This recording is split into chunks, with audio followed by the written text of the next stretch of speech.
And so we definitely want to dive into a little bit of those definitions so there's some clarity around that. And we want to open it up to you all to ask some questions. Another thing about me that I think is really vital, and I guess it's really kind of like my unique value proposition, right? My UBP is that I'm a trained public health professional. And so for most people, they don't know what that is. I mean, since the pandemic, people are becoming a little bit more aware of it. But as a trained public health professional, I have the ability to see things, see connections with many industries, right? And so public health literally touches every industry that you can think about in the entire world.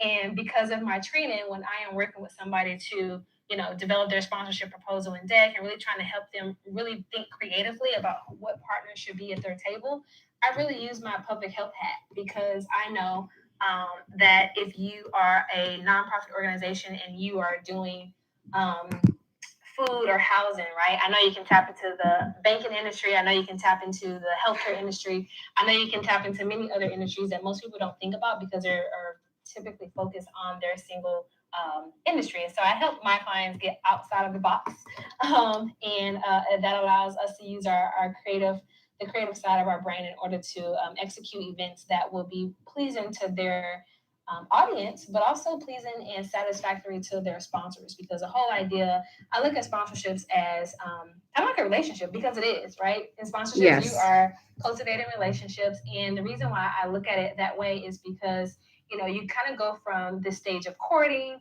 and dating, and then now you're in a relationship, and then you want to marry, right? Where it's like now you have a long term partnership where essentially a corporation is writing your organization or business in their budget. And so that's something that I think that I look for specific, particularly, and try to teach because I do know that it's a long game. You're building a lot of relationships, so that is not your strong suit. If you're an introvert, that's okay. You can still build partnerships with sponsorships, but I definitely think that there's some importance in really knowing the difference between what a sponsorship is versus a grant. They are also different than donations, right? Sponsorships, you don't necessarily have to pay anything back, but it is a marketing strategy. Most brands, or all brands, or especially all corporations, they want to see some type of brand exposure. So let's kind of go. I know that was kind of a mouthful, but let's just kind of start from the top here. We'll just kind of talk about some of the definitions or titles. Nadine, were you wanted to say something? Sure. I just wanted Yeah. to dive in and also introduce myself. I go by the Yeah, name of absolutely. Schneidine, the millennial mom money expert. I teach people how to get out of debt and improve in their finances. My specialties are saving and budgeting, ETF stock investing for beginners, and also building business credit while having bad personal credit. I am so delighted to have you here tonight. We're going to dive in deep in regards to sponsorships, where to go, the verbiage to say when you get there, how to get those sponsorships, what should be in your sponsorship deck, and also in your proposal letter. What are you asking of them? What is your intention for contacting them? All of that with you, Mariah. I know we have you for about another 15 minutes or so, and then after that, I'm going to talk about the different companies that are accepting proposals right now. So thank you. The floor is definitely yours. I'm Schneidine and I'm done Awesome. speaking. Thank you. Thank you, Nadine. And sorry about that. I know I kind No, of ramble anytime. on, I but love it. I actually love the whole intro, and I am so excited to hear a little bit more. And as you're speaking, I'll be pinging absolutely. some more people in, okay? Awesome. Thank you. And welcome, Ty. We're excited to have you here. So, as I was saying, sponsorships is really a monetary or in kind donation that organization will give either to support an individual, another organization, or a particular activity or event. Usually, the sponsorship is submitted or given to an organization in exchange for some sort of brand benefits. Mhm. Sponsorships fall under marketing. It is a marketing strategy that, in my opinion, is a very cheap marketing strategy, but it is very effective for organizations to contribute those dollars for a particular cause that aligns with their mission. And I oftentimes hear a lot of people confuse what a sponsorship is and what a grant is. Now, Grants you don't have to pay back either, just like sponsorships, you don't have to pay that money back if this is not a loan. Mhm. However, grants are focused more so on um, programmatic things or capacity building. So it's really just focusing in on how you can build capacity with an organization, whereas sponsorships are very event focused, unless there is a individual that's being sponsored. And you'll see that in spaces like social media, where you'll see a lot of influencers that are being sponsored. And uh-oh, I just got an Amber Alert, so sorry. Oh, You'll see that's a lot of okay. individuals that are being sponsored. And so when it comes to a corporate event sponsor or an event sponsor, what that looks like is someone who is a sponsor for an actual event, a company that supports that particular event in exchange for something valuable. And like I Mhm. said earlier, it's usually in the form of brand exposure. So what does that look like? It might look like a logo. It might look like some sort of um, maybe logos on napkins, logos on signage. It might be a vendor booth. It might be something in the form of um, like a press release or things of that nature. I always try to have people get really creative when they're doing brand exposure or creating their assets for sponsorships. Because logos are great, but we know it's not the most effective thing. It doesn't convert buyers. It doesn't give a return on investment. And so, in terms of, is there a question? Yes, I just wanted to say really quick in regards to the logos. People do sponsor to have their logos actually printed or being seen for the event. A lot of people do that in order to one gain exposure, gain an audience, gain followers, or gain business for the future. Yeah, they do. So I guess what I mean by that is a logo for a sponsor is like that is a given. We know we're going to give you X amount of dollars. We are expecting that our logos are going to be on there. So logos for sponsor is a low valued asset. What is a higher valued asset? I love that. Okay, Something so I'm learning something something tonight. So that's considered yeah. low value assets, right? It's a low value asset because Okay. we expect that at that exchange you're going to put our logo on whatever it is that you might have for your event. Okay. But a high valued asset, particularly during this time Mhm. as everything is all virtual, is social media. Right. Brands will pay for social media exposure, especially if their brand is trying to boost their reputation within a particular community or a specific target audience.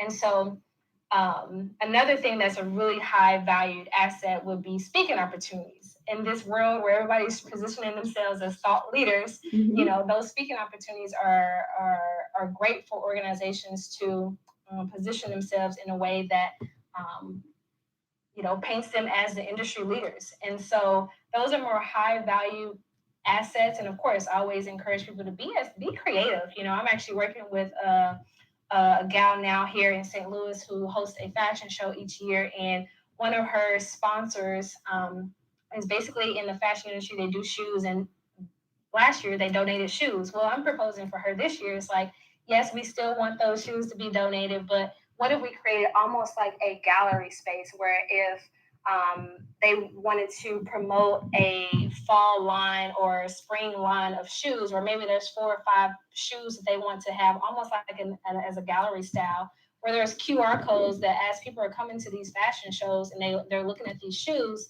if it's the right target audience, they'll look at that QR code and potentially buy, right? Yes. And so we want to make sure that sponsorship is a win-win situation because the organization, they're looking for a return on investment. You as a event planner or someone who's hosting the event, you're looking to really help your create an experience for your audience, but you're also looking to help that organization that's funding you meet their goals as well. It's never really about your thing, right? It's always this balance of how do I please my audience and give them the greatest experience, but also how do I satisfy my sponsors, because at the end of the day you want them to come back. So Absolutely. It's like an exchange. yeah, Yes, that's how totally people. is, totally It's a is. partnership, even if they are sponsoring it. You got to work together. Yeah, absolutely. And in terms of the types of support, someone of course can give monetarily. That's where you really want to get them to give dollars, right? My whole philosophy is ensuring that people are not self-funding these events. And I find that a lot in the Black and Brown community, where they have great hearts, no money. That's what I call it. And Yes, or they're self. labors of love. Yes. Oh my gosh. Yes. Yes. And so they're self-funding these events, and on average, that could be about 3,000 to 7K they're coming out of their pocket, which is not a horrible thing, right? I mean, they still want to do great work in the community, but there are organizations that, particularly during this time where everything transpired in 2020 with George Floyd, there are organizations that are looking for, particularly Black organizations, to fund. So if you don't have any concept or understanding that sponsorships even exist, this is why I start there. You don't have a concept that it exists, you're gonna not have access to that money. And so we want to make sure that we're positioning our organizations um, to secure those sponsors, but also have the knowledge, because once they learn the skill, it's duplicatable. You can do it over and over and over. Just pitch to different, dream sponsors. And so, like I said, the types of support. I know, Shanine, you're pretty familiar with the different types, and because I know you've gotten sponsors before in the past. But monetary is one. In-kind donations are great for like swag bags. So if you ever go to a networking gala or some sort of, I don't know, race or something, you get a little goodie. For some people, they get really excited about that. So it just, again, for a sponsor, it allows you to boost your brand, right? Get that brand visibility out there within the community. Yes, and what do you call that one? The ones that sponsor for swag bags? What's the specific name for that? It's like in-kind donations. So, but in-kind donations can be an array of things. They're typically in the form of, some type of swag bag, but in-kind donations, if we were doing in-person events, could also be someone is going to essentially, cover your audio visual, cost, right? They're going That's to great for production. Technology. Yeah. So if there's a production company, like you said, that wants to sponsor you, but they can't give you money, they may say, "Hey, we'll come out and do your audio visual for free, video for free." So there's many ways. So basically, anything that is not money is in-kind donation. Okay. Another thing is media. Can I enter really quick? Absolutely. You got a great list going. You got a great list going, and then I know also some companies, besides money, they also provide product. Yes. Okay. So product would fall under in-kind donations. Okay, thank you for that clarification. Yeah. Absolutely. Okay. Absolutely. Another type of support one could consider are media sponsors. Media sponsor, again, they kind of fall under in-kind donations, but sometimes they're willing to get you a commercial ad, right? Whether it's TV or if it's a radio ad, where there may be, they may have you submit a 15 or 30-second, maybe even 60-second radio ad where you're getting exposure, right? And those are really high valued assets as well, because you think about a radio, the radius or their reach could be really, really wide, right? And so, you have the potential of, your event being exposed to, thousands of people, and depending on what, city you live in, maybe even millions, right? So, media sponsors are our friends. So, if you all are hosting events, I think it's very valuable to connect with, your local media, even national media, depending on, your level of event, the type of event. The mistake that I find, a lot of organizations do, is that they try to go national without going local first. And I think it's important. This is so true. Yes, because your communities actually need to know who you are first before going national. This is true. Yeah. So it's all about building relationships with your local media and press. For sure. And even in addition to that, on a national level, I mean, someone who's a sponsorship professional, they're seeing sponsorship proposals in decks like 100 a day, right? So many of those are going to the trash if it's not done well, if there's grammatical errors, if it doesn't have a design where it's like kind of catchy to the eye. So I always try to teach people, go local first, especially if you've never done it, or you're a small organization, you've been in business maybe a year or two. There are small businesses or other businesses that are local that would be willing to invest, because again, they want to get exposure to their businesses. You don't always have to go corporate, but corporate, can ensure that you'll get bigger dollars because they have a bigger pool of money. But don't forget about the smaller pools of money as well. So at the end of the day, it's about building those relationships and building partnerships to where, you essentially are adding value to another organization as they add value to you. So I would add that. Another type of support would be like a promotional partner. And these are the type of people that are probably on social media and they're just kind of pumping up your event, right? They're doing the share. They might, create a video talking about your event, and really helping to draw attention to what you're doing. Oftentimes, this may be the space of influencers where, you have influencers who people follow, people listen to what they say, they want to know what they're doing, they want to be involved in what they're doing. Organizations, particularly corporations, are being very selective in this area, particularly now, because things pop up and they don't want their brand to be attached to something that is happening with an individual. So I think people are really careful in that lane, but it is an opportunity for a organization to tap into as well as they seek sponsorship. So and again, I just will reiterate that sponsorships are always win-win for both parties. It is a bi-directional relationship. It should never be one-sided. If you go in one-sided, you're probably not going to get anything. And as a sponsor, like we can feel that. Another thing that I find that the Black and Brown community does is that they pitch out of desperation, versus pitching out of value. And we all know that, the work that's being done is great work, but we don't like for people to pitch because they're like in desperate need of the money. Just pitch your value, leave that on the table, walk away with confidence, knowing that you are doing great work, whether you receive a sponsorship or not. Because when you pitch out of desperation, it leaves a bad taste, and you want to make sure it's professional. So okay, Mariah, say something. you know I want to say something with this, right? Yeah, go ahead. Well, I know me and you had many talks behind the scenes. Because for my event, I was talking to a lot of people, about sponsorships, about coming to the event. If you're gonna come through the virtual side, come through the virtual side. And we were talking, and you asked me, you're like, who do you have as sponsors? And I told you who I had as sponsors. And then you're like, okay, we're going to do some partnerships stuff in the near future, and also working on our own stuff.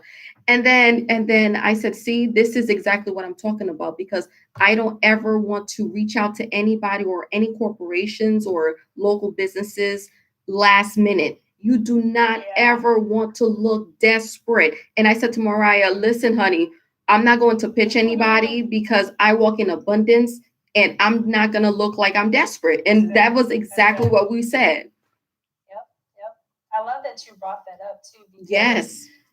Another thing, you'll have people that will submit sponsorship proposals or decks, and it's like your event is next month. That does not work, especially when you're dealing with a corporation. You have to think about all the approval layers. You have to think about their finance layers. When the check is cut, sometimes that stuff can take a month or two. And so I always encourage people to reach out at least 3 to 6 months in advance. But if you can reach out earlier than that, make it happen, because essentially what will happen is, if you reach out earlier, you might secure one sponsor that basically underwrites your entire event, and you no longer need any other, you no longer need any other sponsors technically, but you never say no to money. So everything else that comes in throughout those other months, you're just essentially pocketing it, not necessarily for your own, usage, but you're pocketing it so you can allocate it to your program or your business. Or you might have a fund where you say, this is my events fund. So maybe next time you have an event, you already have some working budget to work with, right? So, yeah, definitely pitch value, pitch out of your value. Just know that the work that you're doing is purposeful, it's impactful, whether it's a business or a nonprofit or another type of organization status. Like, it's valuable, and you don't have to pitch out of this hunger for needing the money. I see you. Yeah, can I say something really quick? I wanted to say, in regards to the sponsorships, I love that you said you have to reach out to people much later on, when you're right before your event. If you give them at least 5, 6, or 7 months in advance for your event, they will make sure that they secure your ask and give it to you even earlier than you are asking of them.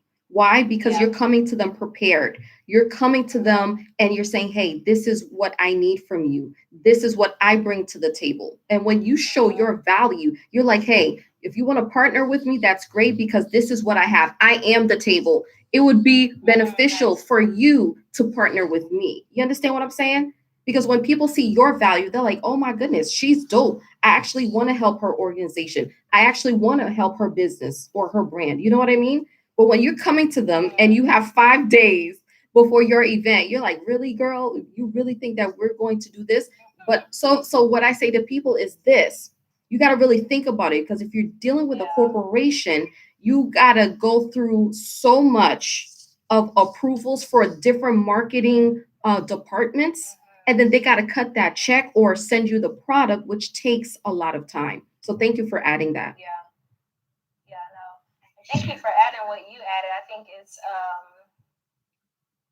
important to consider all those factors, all those layers that kind of play into it. So okay, it looks like Kathy wants to say something. Hello, Kathy. It is really important not only to highlight your value, but you have to understand and be able to speak to all of your event assets, right? So when you're looking for sponsorship, you have to be able to verbally tell a sponsor. If you're sitting across from Coca-Cola and they're asking you, like, how can we participate in your event? You can't say, well, we're going to put your logo on stuff. Because logos just don't hold the same value.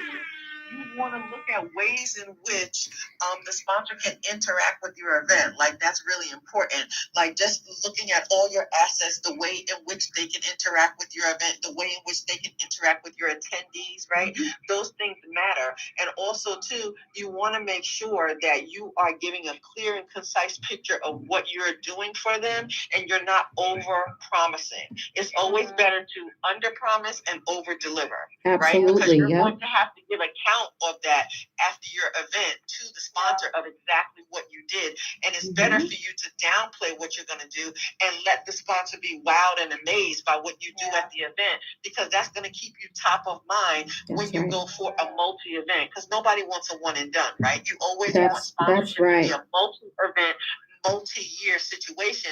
And the way in which you do that is the first time you work with the sponsor, you can downplay it a little bit. It's okay to tell them what your assets are, but just say, we can do A, B, and C. But if you're able to do D, E, and F, you need to highlight that on the back end after the event is over and say, yeah, we promised you we were going to do A, B, and C, but look, we were also able to do D, E, and F. And I cannot stress enough, having a professional photographer and videographer to capture those moments between your attendees and the sponsor is really key. Yes, it is. Because then you have that video evidence, you have that photographic evidence, everybody's having a good time. And after the event, when you're still top of mind, when they're still feeling good about the event, is when you get them to sign off for the next event. Come on. That's my contribution. Yeah, I love that, Kathy. Thank you, Kathy. Awesome. You hit on a lot of great points, particularly just that last point in general was huge. I see a lot of sponsorship decks and the photos are pixelated, not so great. Like photos are like selfies, and it's like you need to have professional photos because it really does secure potential sponsor for the next event. You want it to be professional. You want it to be presentable and not just thrown together. So I love that point. I wanted to go through, Schneidine, if it's okay for me to go through just some of the reasons why Yes, please go ahead. Sponsors. And Kathy, I'd love to collaborate with you. Maybe hopefully your DMs are open for me to just kind of connect with you. They are. Yes, awesome. You can definitely hit me up in my IG DM. I'm really not checking Twitter. I just only connected it because they told me to. But you can Same hit here. me up in IG. Okay, awesome. Yeah, and if you have any others to add to this list of why people should secure sponsors for their event, please share. So a few that I have here that I wanted to share tonight was. The reasons why you need to have sponsors is that sponsors strengthen your network and they build more aligned partnerships, right? The whole ideal is get them from this, like I talked about at the top of this call, from this courtship or this dating stage to a relationship, a marriage, right? Where they're potentially writing you in your budget.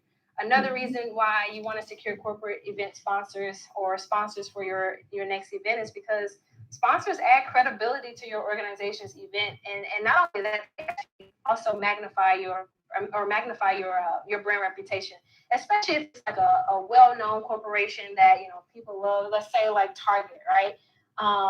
People love Target. People shop at Target.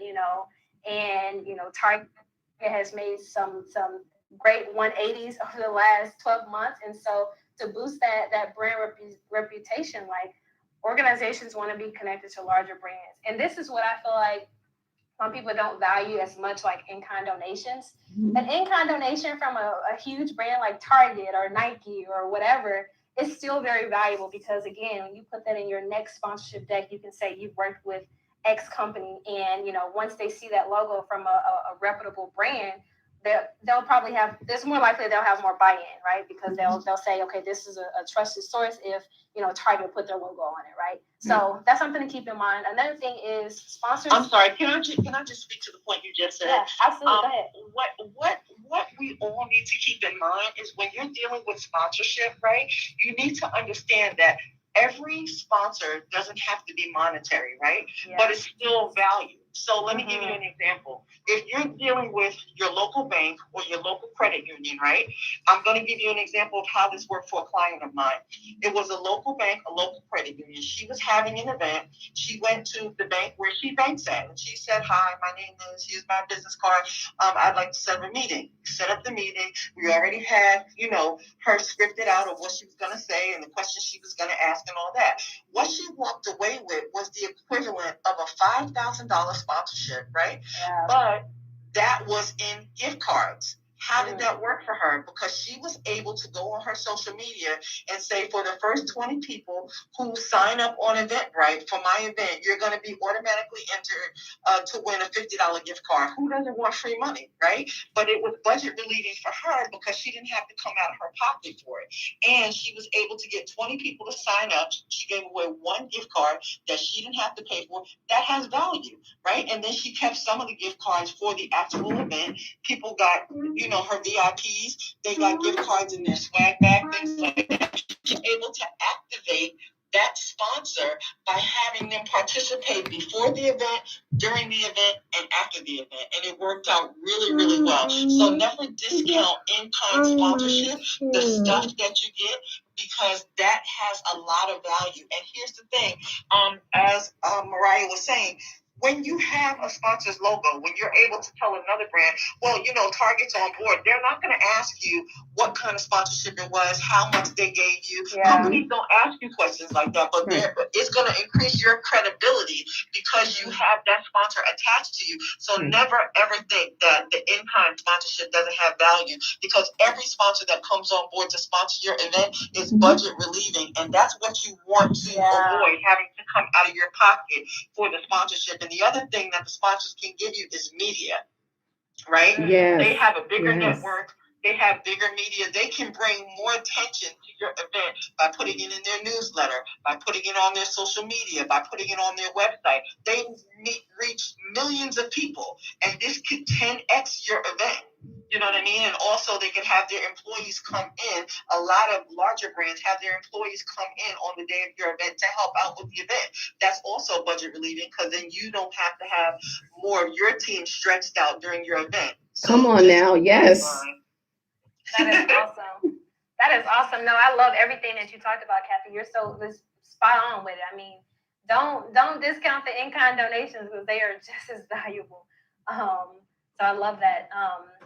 So yeah, I guess a few others for me would be, they also, like you said, boost your marketing and your promotional efforts. Like you talked about, they bring that media to you. That exposure would be greater if you had other organizations that, again, were promoting and boosting your efforts. So that is a good one. The fourth one I have is that they increase your revenue to meet community needs. I mean, that's a huge one. Kathy mentioned that it allows you to essentially, reallocate dollars that you would have spent on an experience or a community that you can now use in another place, right? It allows you to leverage their dollars. And we don't mean this in a like, oh, give me your dollars so I can leverage your money type of way. But for a small business or a nonprofit or organization that's not necessarily nonprofit status yet, like, we understand how important money is and how money is needed for you to actually do what you are going to do for your community needs. So you want to leverage, that revenue. Another thing is that it increases your reach and expands your exposure. We kind of hit on that a little bit. And as you can imagine, especially during this COVID-19 pandemic time where there's a lot of exposure happening on social media. And that's why I talked about earlier how social media is more of a higher valued asset because of the exposure and the potential to reach many people that aren't even like geographically bound right to your one location. So that's huge. Having sponsors also, it having that financial commitment, lends you the leverage to add elements to your event that you couldn't have otherwise afforded, right? As I talked about at the top of this call, as an organization or a business owner, you are the balance between serving the community that you serve, right? Whether it be business clients or whether it be the community, and then also really satisfying your sponsors so that they can come back, right? And so, when it comes to that financial commitment from a sponsor, it allows you to create more elements to just build that experience for your attendees. So I think that's huge as well. It also could boost your traffic to your website. You got logos, their logos, or there's like logos with links, right? That's going to add more eyes onto your website. And for most organizations, you want that, right? That is also a really good metric to use as you pitch, future events to an organization of, what is your reach look like? What's your click rate on your email, or what's your engagement on your social media? Like, those are great metrics. And so having those sponsors does boost, your website traffic. It also talks about relationships, building relationships. We talked about that throughout this entire call, where it's like sponsorships equal relationships, and it is a mutual win for both parties. And so that's going to be really important. And then in terms of how sponsors really kind of create this collaborative effort, Kathy kind of talked about this earlier as we were talking about how early should you reach out to an organization. Having that extra time really allows you to get creative. This should be a co-collaborative type of a co-creative type of opportunity for both organizations to come together for both to understand the needs, the goals, so you can figure out, okay, with this event, how can we help you meet your goals, right? Again, it's not about you; it's about really how to help that sponsor meet their goals and their objectives. And having that collaborative effort and creating that synergy essentially. And then the last thing that I have is that sponsors can provide a return on investment beyond the initial investment. They might give in-kind donation the first time because they have to fill it out. Second time it might be a 5K or 10K sponsorship, or vice versa, right? And not only that, like I talked about throughout this conversation, is they might decide, hey, let's go ahead and do a multi-event or a multi-year sponsorship where we are writing them in our budget. We know that without fail, we're going to give this organization X amount of money. So sponsorships are very relational. They are not transactional. When people go into these sponsorship deals trying to, just kind of get this one-off, deal to kind of go through, it's like, that's just the wrong way to come to the table. Come to it very genuine. Come to it really ready to build a relationship, because that's going to be more sustainable than transactional. So that's all I have right now. Kathy or Schneidi, do you have anything? That do you was have really questions? great. Yeah, Amazing. I just wanted to say that that was really phenomenal what you shared. I just really wanted to say, know your numbers. And what I mean by that is understand what it's going to cost you to put on this event, right? I don't care if it's a retreat, if it's a conference, if it's a workshop, whatever it is you're doing, know your numbers, because knowing your numbers helps you with sponsors, right? If I know I'm having an event and I'm going to have a 4-day event, and I got the venue and I got all my line items and I know exactly what my budget is, then I can really factor in the fact that, okay, so for 4 days, this event is going to cost me $50,000.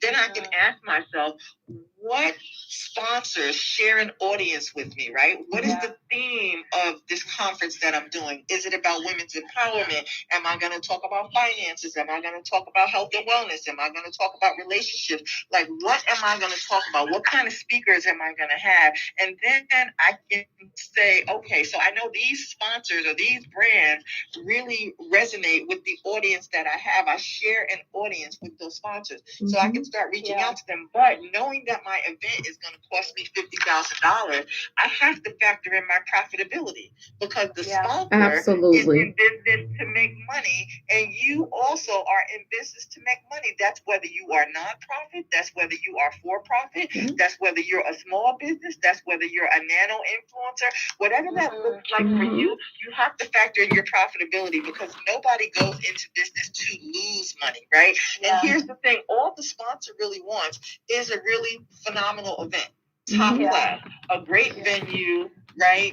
Right. They want great Wi-Fi, even if you're doing a hybrid event, especially now because of COVID, a lot of people are doing hybrid events. And what does that look like? That looks like you have 50 people, 75 people, no more than 100 people. You want people to be safe. You want them to be socially distanced. You want to make sure everybody's wearing a mask. Everybody has hand sanitizer. The mask and the hand sanitizer can be sponsored. That can come from That's right. You see what I'm saying? Those are things that are budget relieving. So if you're going to have 100 people, let's say, coming to your event, and then you're going to live stream it on all your social media platforms, then you want to start to look at, okay, well, I got to move people through this registration line. So can I get an electronic sponsor that can handle the registration? They can come there and make it a more touchless experience, right? So they can step up to an iPad. The iPad is covered. You can put in your first name, your last name, everything will pop up. You move to the next line, you get your badge. You're not having Matilda standing there with a clipboard trying to look for your name. Like, come on. Let's talk about Matilda for a second. Come on. Now we done had, yes, let's talk about this. We done had so many kinds of Matildas, Lisas, Jennifers, Ambers at the door helping everybody out in all of their events. Now, some people, they're looking for their names and they can't find their names. Did you purchase this ticket? Are you a VIP? No, we got to make sure we pay half of this now. You got cash? No, I got a credit card. Oh, we don't have change. Let's look for the change. Come on now. And that line is piling up. I'm a walk-in, and then they go, you're a walk-in, and then they don't know what to do. It's like a deer in the headlight. They're looking at the person, the person is looking at them.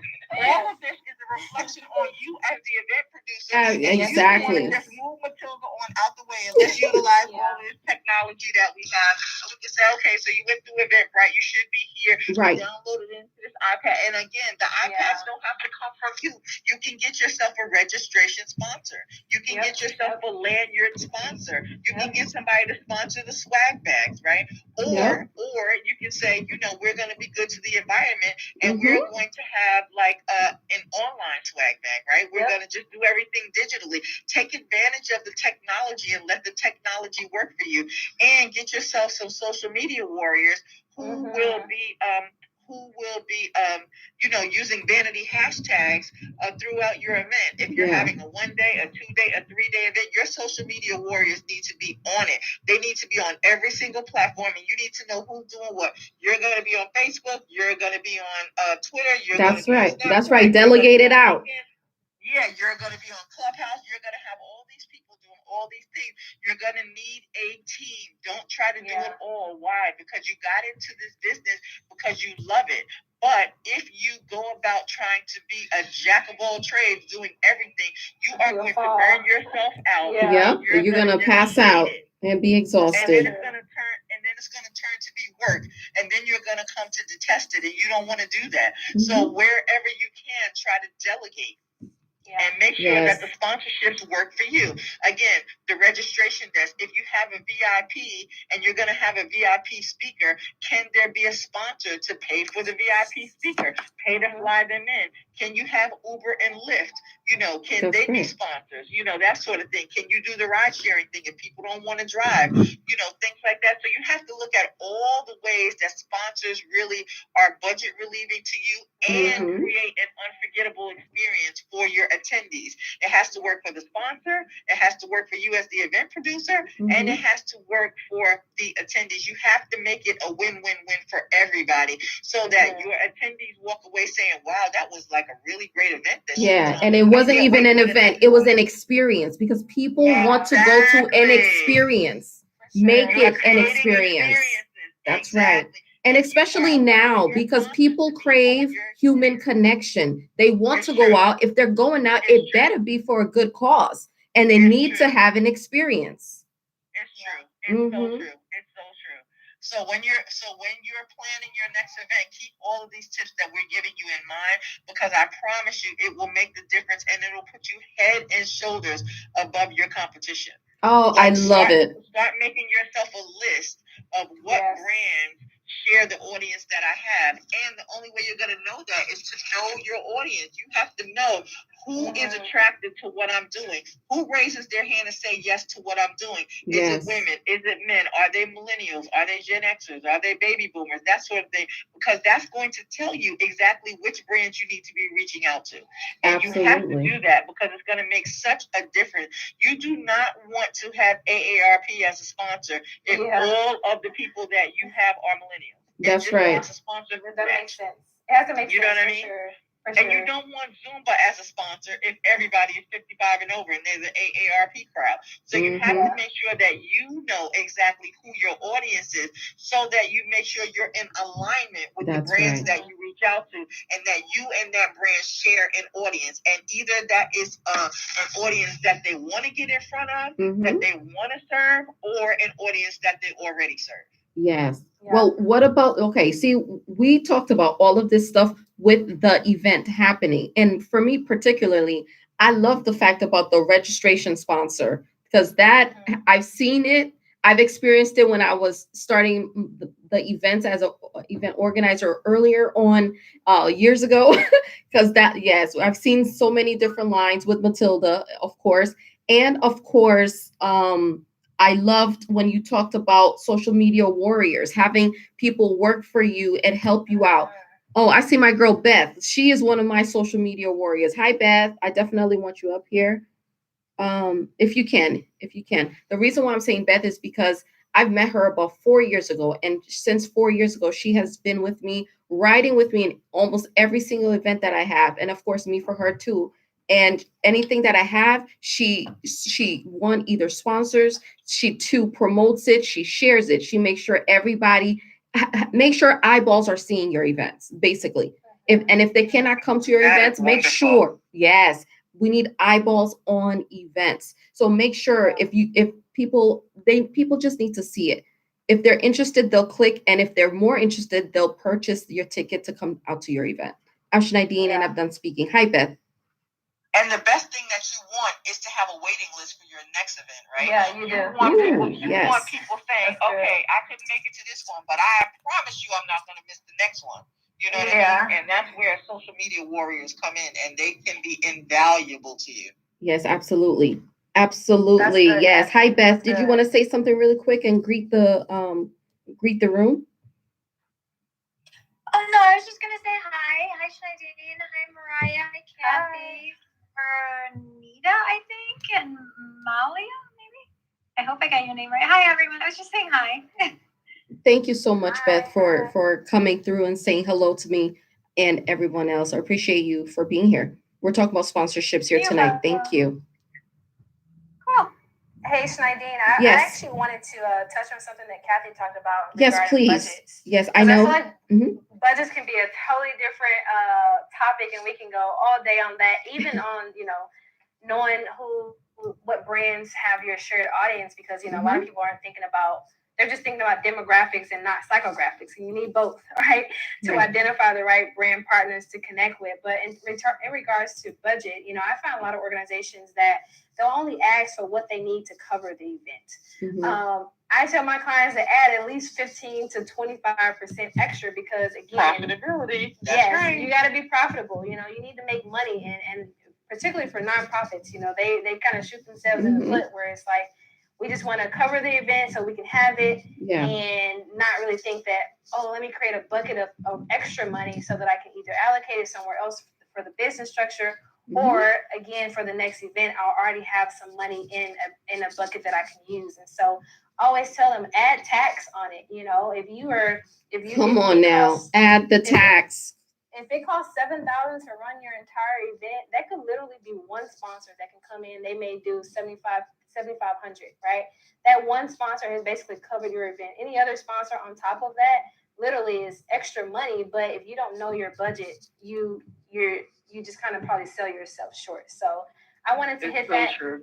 I know I've got to go, Nadine, but yes. I definitely thank you for inviting me, and Kathy, thank you for your expertise as well and just adding value to the conversation. I'd love to connect with you.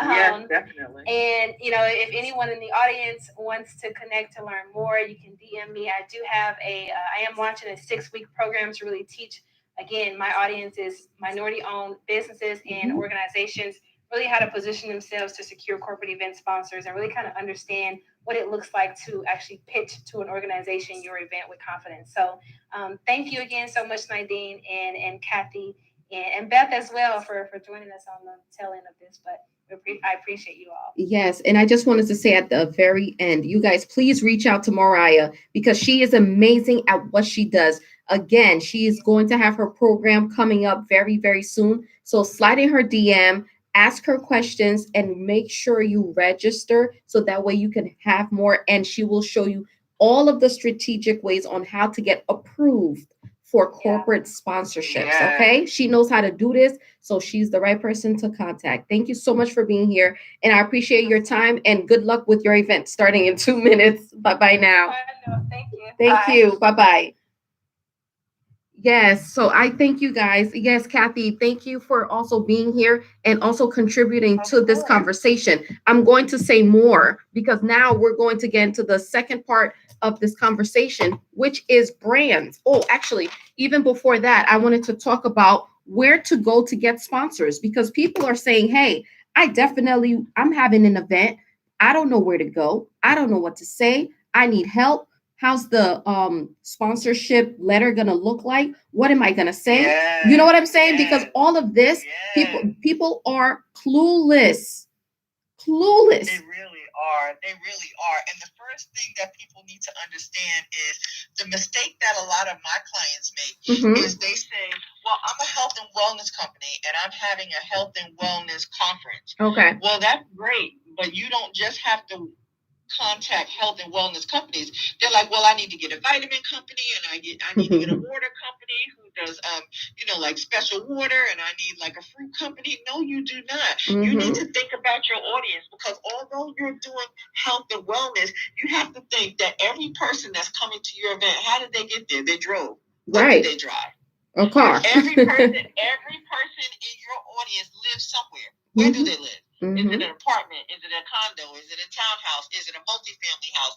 Every person in your audience vacations, hopefully somewhere. Right. Where do they vacation? Do they have a summer house or anything along those lines? So you have to think in terms of your audience. What do they drive? What kind of education do they have? What kind of job do they have? Are they themselves entrepreneurs? Are they C-level executives? Things like that. You have to think like that because that will inform which brand you reach out to, right? So I had a client, and my client had a small group of women, right? So she goes, okay, so I want a sponsor, and we were working on this. And I said, okay, cool. She had 60, hear me when I tell you this, 60 women, and they were all women of color. Okay. All right, great. Now, you would say, well, 60 women, yep, we had 2 meetings with Verizon. Verizon said, okay, 60 women, but the way we position them, well, they are 60 women, but of those 60 women, 20 of them are millennial, and the other 40 of them are Gen Xers. They are all C-suite executives, right? They all control small budgets. They all have a staff. They're all high up on the totem pole in their companies, okay? They all earn over $200,000. Come on. They're all college educated. They all live in the suburbs. They all have a preference for luxury vehicles, okay? They all bank at a certain level, okay? They have this type of wealth portfolio, things like that. They own stocks, they vacation 2 to 3 times a year. So once we got into all the metrics of it, Verizon goes, what is the budget for this event? The budget for the event is $75,000. Verizon said, okay, we're going to cover the whole event, right? Now, the event was $50,000, but the profitability factor, we pushed it up to 75. Verizon said they did not want a whole step and repeat with a whole bunch of different sponsors. We will cover the entire event. That's what I'm talking about. $5,000, and they brought all their technology, all their everything. We were able to stream it to the other people who didn't make it for certain sessions. We had a phenomenal venue. Okay, we had breakout rooms. It was great. It was fantastic. We had a relationship panel. Somebody from Verizon was on that. We had a professional photographer. The food was sponsored. It was great. Everything was great. I mean, we literally rolled out the red carpet. It was phenomenal, and it was covered by one sponsor that only had 60 people in it, but those 60 people were high value. And this was in the beginning when they first started with FiOS. So they were really trying to push FiOS in the suburbs. Right. More right? More than in urban areas. So they were able to say, oh, okay, all right, so this is exactly who we want, right? And they covered the entire event. One sponsor, 60 people. So never think that you need 500 people in order to get the sponsor that you want. That really was the purpose of me telling this story. Yes. Because you can get a sponsor with a small group, because you have to be able to position your target audience in a way that makes sense to the sponsor. You know, Kathy, that's exactly what I'd love to hear, because people think you really do need to have 300 people at an event so it could be sponsored. And it's not about that. It's about the quality. They don't care about the quantity. They care about the quality of people. It's true. And those kind of eyeballs. And if they could be recurring customers or consumers later on. It's true. And even on social media, people think, oh, I can't get a sponsor because I don't have 5,000 people on Facebook and 10,000 people on Twitter and 20,000 people on Instagram. You don't need that. What you need is engagement, right? Exactly. More than anything else, you need engagement. If you have 200 people on your Facebook, right? Yes. And every time you post something on Facebook, a question of the day, you're sharing a tip, you're putting your expertise out there, and out of those 200 people, 150 of them are answering your questions, are engaging with you on a regular and consistent basis. That's the key. Regular and consistent basis. A sponsor is going to look at that. They go over to Instagram. You got 200 people over there. Okay, they're interacting with you. You go over to Snapchat. They're over there. You know, you go over to TikTok. You go over to Clubhouse. You know, those types of things. You can look at your whole social media landscape and really test the engagement of whether or not the people, it is so much better to have quality people who are engaging with you than to have 5,000 people who never say a word to you, and you got 5 people responding when you ask a question or when you post something. So always think about the engagement more than anything else, because the engagement is what the sponsor wants. Because the first thing the sponsor is going to, if I'm the sponsor, well, if you only got 5 people paying attention to you, if I become your sponsor, I'm going to have how many? 6 people paying attention if I come on board this? So no. They're looking for the engagement. Absolutely. Yes, they are. Oh, yes, Kathy. Well, I want to get into where actually can they go to get sponsors, because people need help. And sometimes people don't need help. You have to take them to the water and say, hey, you can drink right here. You know what I mean? That's true. So let's... No, sometimes you really just got to break it down Barney style. And that's what I always say. And this is true. So some places, websites that you can go to actually activate your business and get funded, go to a website that's called funded.com. That's FUNDEED.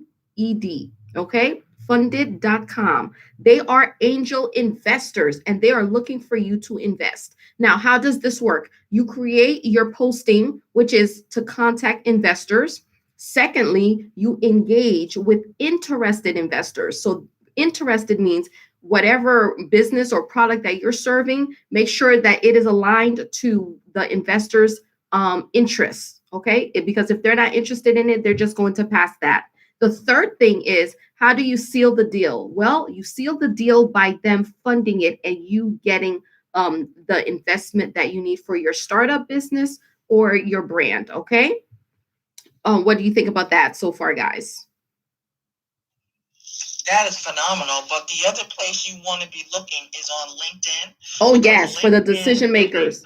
Yes. Yep, that's where all the decision makers are for all of the brands, big and small. But the other thing I will say is, before you start reaching out to the Coca-Colas and the Toyotas, and it's fine to reach out to them, but make sure you are tapping into your local market. And that means local to where you live and local to where your event is going to take place. I cannot express it enough that you must be looking at your local markets as well. Why? Because there are companies and brands locally to where you live that may not be aware that sponsorship is a possibility. And that is your opportunity as a small business owner to educate them on how sponsorship could work for them and really explain to them that sponsorship is a marketing investment that they are making in your business in return for access to your target audience. That's so right. You'll be educating your local sponsors on how this all could work for them.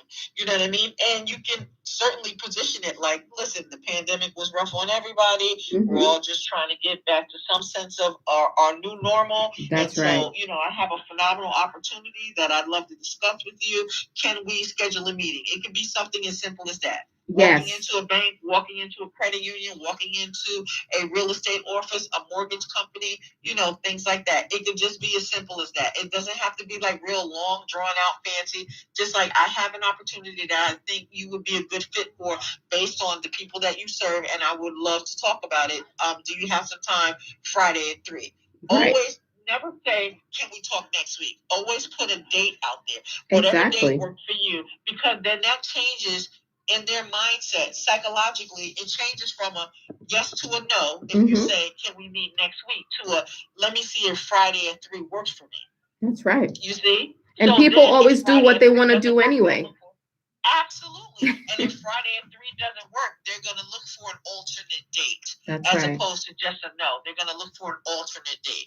And always remember, all of the places that you frequent as a customer, they know you as a customer, and they can get to know you as a business owner. So never forget that. Yes, I love it. Thank you for that share also. Another website that you guys can go to start getting some sponsors and funding is called seedfund.nsf.gov. Okay, they are actually accepting pitches right now. So make it your business to get funded by them. See what they fund. They have listings of what you want to get funded. Okay. They also can determine eligibility, which is important, guys. You want to know if you're qualified. They can also preview project pitches. That's amazing. You can also submit your project pitch, and you can register your company for free. That's free 99. Can we all say free? I love it. I love free. Yes, so you can submit your profiles for free. You can also read the call for the proposals. You can also submit your full proposals online and see if you have any takers. So as of right now, they have 3 more dates for submissions. So as of right now, you have from March 5th to June 3rd to submit. After that, you have June 4th to September 2nd. And then the last date that you have for the quarter will be at the end of the quarter, which will be September 3rd to December 2nd. And those are the 3 websites. We got funded.com, which are the angel investors for you to create your postings, for you to engage with the interested investors and seal the deal. The second one is seedfund.nsf.com, and also the LinkedIn, talking to the decision makers, which is very important. So those are what we have for you guys. Hey, Carl, I see you here in the room. If you're able to come and speak, you can just raise your hand if you can, say hello, whatever you can, because I know you're a little busy too. So, Kathy and Mariah, you guys had so much to add to this conversation tonight. I can't believe we already ran over an hour and over an hour and change talking about all the possibilities of sponsorships. Mariah went in on all the ways that you could get sponsors, where to go, and I finished it off with all of the places that you could go. Oh, and additionally, let's talk about a little bit of brands, because I had to write a whole list of places that you could go. Brands that help small startups. So right now, there's a company called the Tom's Marketplace. They help social entrepreneurs, which is great. What do? They actually give out product. And the products that they give out are actually headphones to startups. So the startup company can have exposure, and that way they can have their electronic names, worn by other people from your audience. Another place you can go is actually Amazon Web Services, which is AWS. They continue to shirk project margins in favor of keeping the cost of infrastructure as low as possible. And that is amazing as well. And I want to talk about American Express. Okay. I've been blessed to have my American Express. Now, this is a brand that truly cares about success for startups and business owners. They put resources towards sites like Open Forum, where it supplies for small business owners with content that can help them grow their businesses. American Express also right now, I've been doing so much research. They help businesses with startups for their credit line. Right now, they have 0% on APR for the next 15 months for your startups. Okay, if you've been in business for the past, if you've been in business for a year or 6 months, as long as you have 3 months of your business statements available, you can be approved for a credit line with American Express with 0% down with a 0 APR for the next 15 months. So if your stuff is in order, make sure that you apply for your American Express business line, because they are giving people money out the wazoo. Okay. So if you haven't already, make sure you check that out. Also, 1 second, guys. 1 second.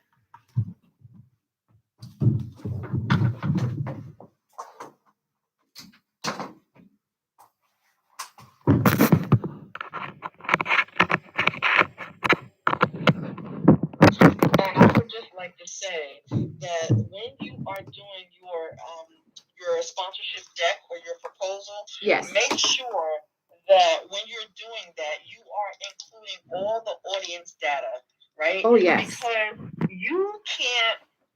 you can tell them about your event, but the whole proposal shouldn't be about how great you are and how great your company is and how great this event is going to be. It really should highlight the audience data, because that's really what they want to know. Yeah, they definitely want to know the analytics. So you for gotta sure. make sure that you put that in there. Yeah, analytics and the numbers are very important to these companies. Yes, thank you for adding that, Kathy. So also another company that is helping people right now is the company beauty brand L'Oreal. They have been great, especially with tech startups for the past several years through their phenomenal Women in Digital Next Generation program. So if you guys haven't checked that out, I strongly recommend for you to review that, because they're doing some amazing things with the Women in Digital programs. Okay. Another. And also Dove. Dove is another one that's Oh, good. Dove and Dove Shea is Moisture. phenomenal. Yes, phenomenal companies to deal with. So definitely want to look into those. Wonderful. Yes. And the last one I have here is a company called Dell, the Dell Center for Entrepreneurs. Now, they go above and beyond to see startups succeed. So they provide credit line, a Dell concierge for people. They also provide a marketplace, also a listing for pitches to the enterprise buyers and trips to the Hamptons, guys. So we got a lot of work to do, don't we? We got a lot of work to do.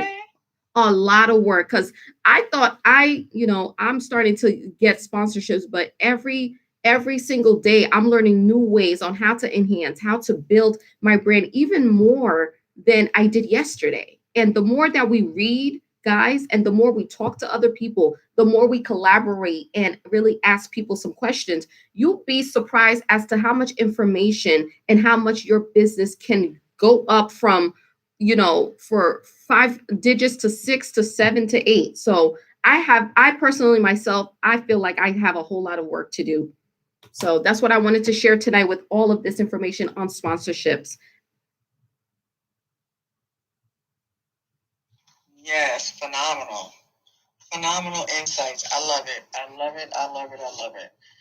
And I cannot reiterate that you need a team. You can't do it all yourself, right? Absolutely. You need social media warriors that are going to be, really on social media, really driving the engagement to your event, driving eyeballs to your event, especially if you're doing a hybrid event and you're going to have any sort of live streaming on your platform for your event. You want to make sure that there are eyeballs to that, because that is another metric that you can give to the sponsor on what the engagement looked like throughout your event, whether that's a 1-day event, a 2-day event, whatever that looks like.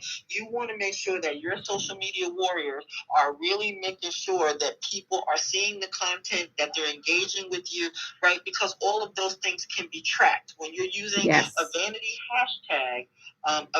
hashtag that really kind of sort of incorporates your event as well as the sponsor. That's trackable. Yes. Right? So you can track that engagement so that the sponsor can see exactly how engaged people were, how many times it was retweeted, how many times people commented, things like that. How many people were following it on Instagram?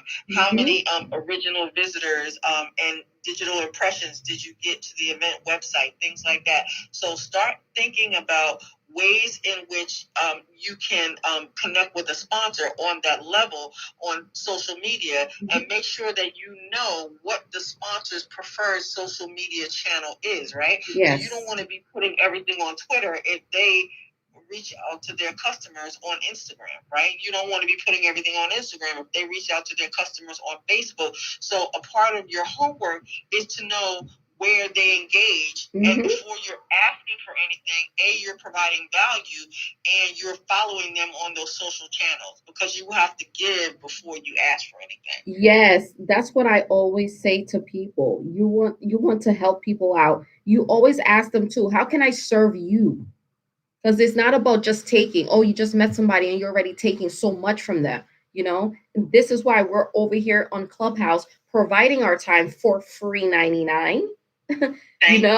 Free 99. And we're like, okay, we want our electronic flowers too. We want our monetary flowers too. You can send them, because I saw your page, Kathy. It says send money. Mine says send money too. You know what I mean? And we're here dedicating our time, energy, and efforts, our expertise. It takes a lot of time to research so we could provide value and share this information with people that don't know. When you don't know, you don't know. The thing. It's true. And here's the thing. If you can't do anything else, you can spend digital currency by following the people that are on the stage, right? That's the first way, because people pay you first with the follow, then with their information, and third with their money. Yes. Right? So if you can't do anything else, you can follow some digital currency. You could be pinging people into the room and telling them about all the great tips that you're getting. Yes. Right? You could be following us here on Clubhouse. You can be following us on our social media, things like that. So spend the digital currency that really won't cost you anything, but will mean a lot. Okay? Yes. So always remember that when you go into these rooms and people are pouring into you genuinely from their heart, and they're giving you everything that they have, you want to make sure that you're spending the digital currency by following them, by pinging people into the room, by letting people know, hey, I'm in a great room and they're sharing some really phenomenal information. Please come in here and listen to all the wisdom that's being shared here. Right. Spend that digital currency, because it will come back to you tenfold. Amen to that. Absolutely. Kathy, we were following each other a minute ago, a long time, a little while ago. and I went to your Facebook. I noticed that on Facebook, neither one of us was following each other. I mean, Instagram, excuse me. It was. We're both following each other here, but it wasn't on the IG. And I'm just saying that because I did send you a message a while ago for your review. Oh, okay? So, okay. I will definitely check it out. Yes, okay. thank you so much. Okay. I've enjoyed these conversations so much. And Kathy, since you came in the room tonight, you came in for a good reason. So I wanted to continue this conversation with you offline when you have a chance, because I definitely have more to say to you personally. So I personally now would like to say, we have to set up a time to connect. If you have some time tomorrow, I would prefer that. Yeah. Okay. Of course. Okay, wonderful. But I'm passionate about sponsorship. I love it. I think that it can really be a game changer for small businesses and entrepreneurs. It can really make a difference in your bottom line if you do it correctly. And the key is to build relationships. I mean, we've been saying this since we've been here tonight. Yes, but it's true. We really do have to build relationships. That's the number one thing you have to do. And give yourself enough time. Never think that you're going to rush into a sponsorship and tell a sponsor that, oh, I'm having an event in May and I need $10,000 now. No, number one, if they've never worked with you before, if that brand doesn't know you, right? They have no idea who you are. You have to give them enough time, because here's the reality of the situation, right? When you reach out to a sponsor, so I'm going to take you through a timeline. You're going to reach out to a sponsor, right? You're going to go on LinkedIn. You're going to reach out to, let's say, Toyota, okay? But here's what you need to understand. Toyota makes Toyotas, right? And they also make Lexuses. That's right. So Toyota's going to say to you, is your audience more a Toyota crowd? And that's no shade, no disrespect to Toyota, Team Toyota. But is your audience, is your target audience, or the audience that you feel that we share, are they more Toyota people or are they more Lexus people? It makes a difference, right? And you have to be able to answer those questions. So if you go on LinkedIn and you reach out to Toyota and you say, hey, I think we share an audience and I have this phenomenal event, I'd love to talk to you about it. Can we chat, right? You found the right contact person. You found the person that can say yes to you. And you say to them, can we talk Friday at 3, right? And here's a little secret sauce that I want to give you guys, right?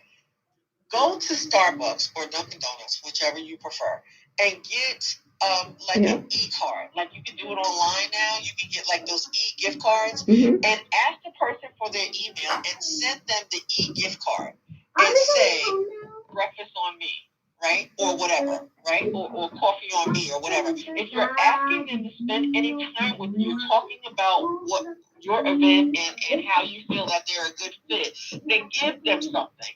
I've seen this work more times than I've seen it not work. You send them an e-gift card and you tell them coffee's on me. I'd love to talk Friday at 3. You're giving them something before you're asking them for anything. That makes sense. And absolutely. They don't know you. They don't know you. So if they say, okay, Friday at 3 doesn't work because I have a meeting, but I can do Friday at 1. Okay, great. So now you have this meeting set up. And part of what's going to happen in that meeting when you talk to them is you're not going to talk a whole lot about your event. What you're actually going to do is you're going to say, listen, I think we share an audience. I have this phenomenal event coming up, and I'd like to get your feedback, right? They're not a sponsor, but you're going to say to them, if you guys were sponsoring this event, what would success look like? Yes. We're having a 2-day conference. It's going to be Friday and Saturday. This is what it's going to be. These are the speakers that we're going to have. This is the proposed agenda that's subject to change. But I just want to get your feedback on this, right? Yes. And you ask them, and then you ask them, how are you currently reaching your clients? Because always remember, sponsorship is a marketing objective for them. So it's a marketing agreement that they're making with you when they agree to sponsor you. So how are you currently reaching your clients, right? Are you doing television ads? Are you doing newspaper ads? Are you doing radio ads? The bigger the brand, right? The bigger those budgets are. But what you want to impress upon them is you can be up close and personal with your target audience, with our shared target audience, right? For a fraction of what it will cost you to do it on television, to do it in radio, to do it in newspapers, in magazines, for a fraction of that price, right? If you agree to sponsor us, then here's the things that we could offer you, right? And then you go into it, and then, because here's the thing, the more time you give yourself to do these things, what's going to happen is you're talking to this person, they're going to say to you, well, if you have a proposal or a deck, could you just send it over? Yes. You are not going to send it over. And I'm going to tell you why you're not going to send it over.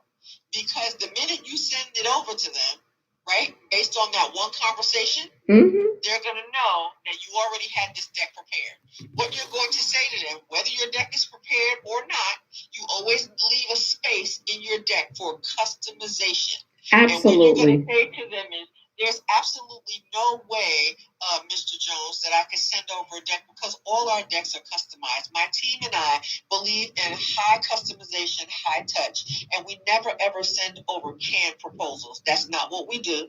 Okay? What makes us different? Come on now.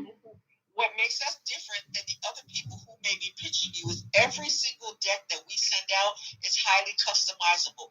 We don't do a lot of decks because we target who we believe are the right sponsors for our event.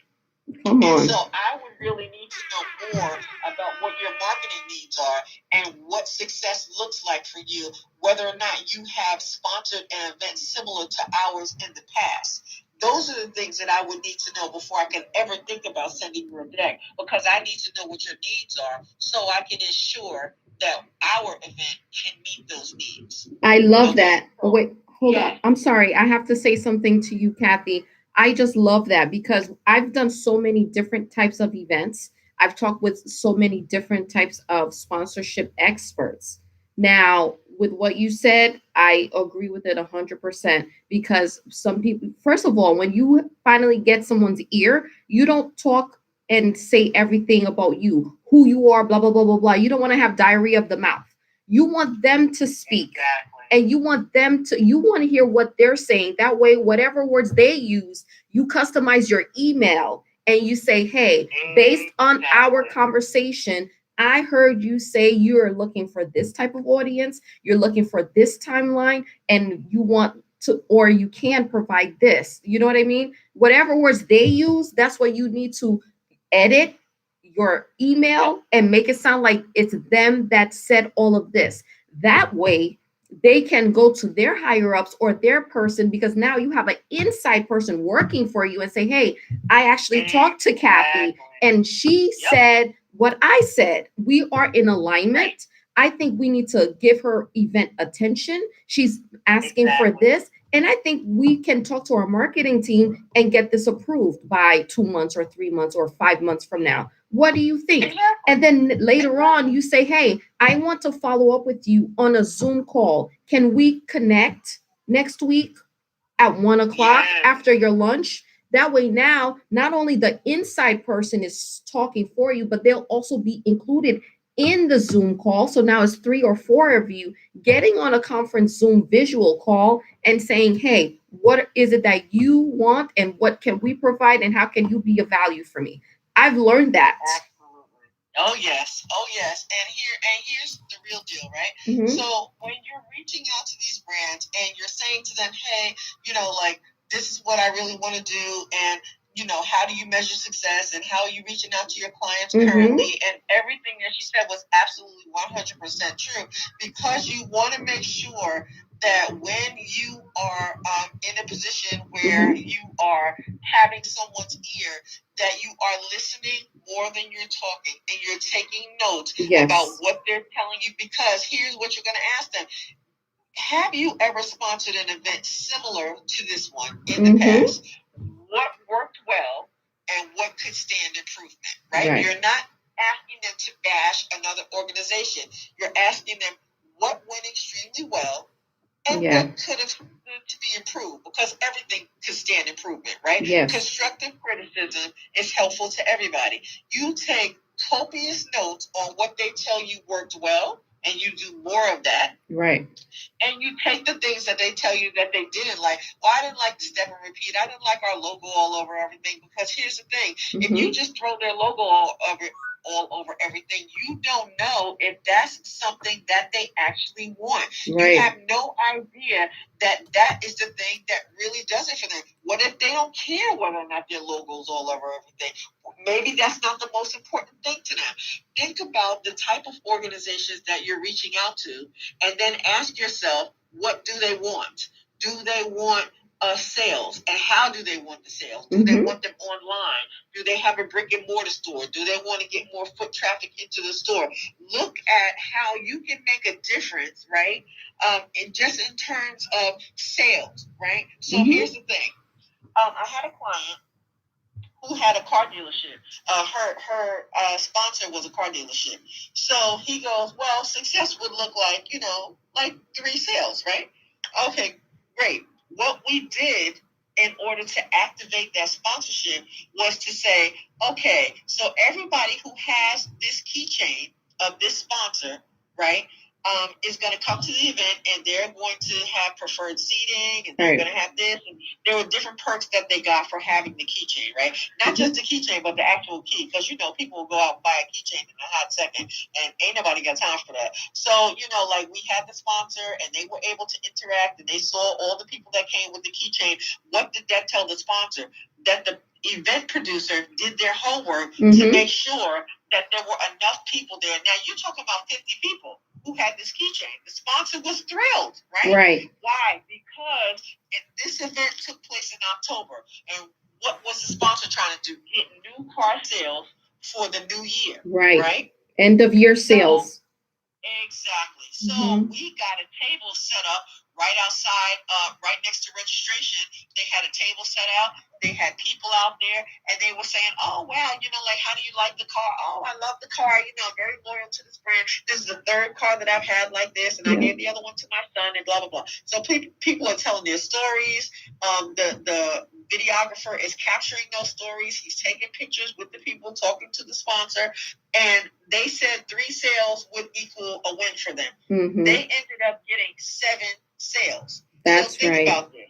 For the $10,000 that they paid my client, right? Yeah. 1 car was $30,000. Wow. Think about that. And they got 7 cars at that price. Right. And they paid $10,000.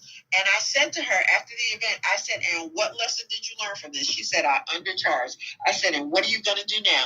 They're happy that it was over-delivered. Yes. Under promise, over delivered. They said 3 sales. They agreed that 3 sales would be successful.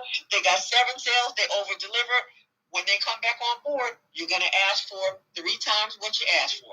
There you go. So instead of $10,000, they signed on for $75,000 for a 2-year deal. Right, to do 2 more events with her, and it went, really well. And we cannot forget to add the tax. Exactly. That's right. But it was phenomenal. It really worked well. I was very happy with it. Oh, that's amazing. Well, it sounds like you have a lot of experience, Kathy, with sponsorships. Yeah, I have a lot of ideas, and I just want to run them by you. So we'll talk offline if that's okay. Definitely. Okay. That's fine. So That's I'm going. I love it. Oh, I do too. Yes. So I'm going to wrap up this room here for tonight. But before I wrap up, I just wanted to say a few more words. I just want to say something. Okay, but before we go, I always like to leave with a positive affirmation, which is called the S formula. Now, the S formula is something I created a little while ago. It's the declaration of financial independence, and it's also breathing life into your finances. And it goes a little something like this. I declare I will dominate over my money. I declare I will make better financial decisions that benefit me. I declare I will thrive in everything I do. I declare financial freedom. I declare I am debt free. I declare I will open my account and say hi to my money. I declare I am successful. I declare I will win because I was created to win. And that, my friends, is the S formula. So thank you guys so much for being here. I hope you guys had a lot of fun rocking out with me, Mariah, and Kathy as our sponsorship hosts for tonight and co-moderators. I thank you guys for coming into the room. I hope it was of value to you. And if you have any additional questions, please feel free to slide in any of our DMs to ask questions. Don't forget to send us our electronic roses as well, or monetary roses, and also reach out to us for future events. That I am saying good night, and I will talk to you guys the very next time. Bye bye for now. Have a great night, guys. Have a great night. Thank you, Kathy. Thank you. Thank you so much. Thank you too. Have a wonderful night.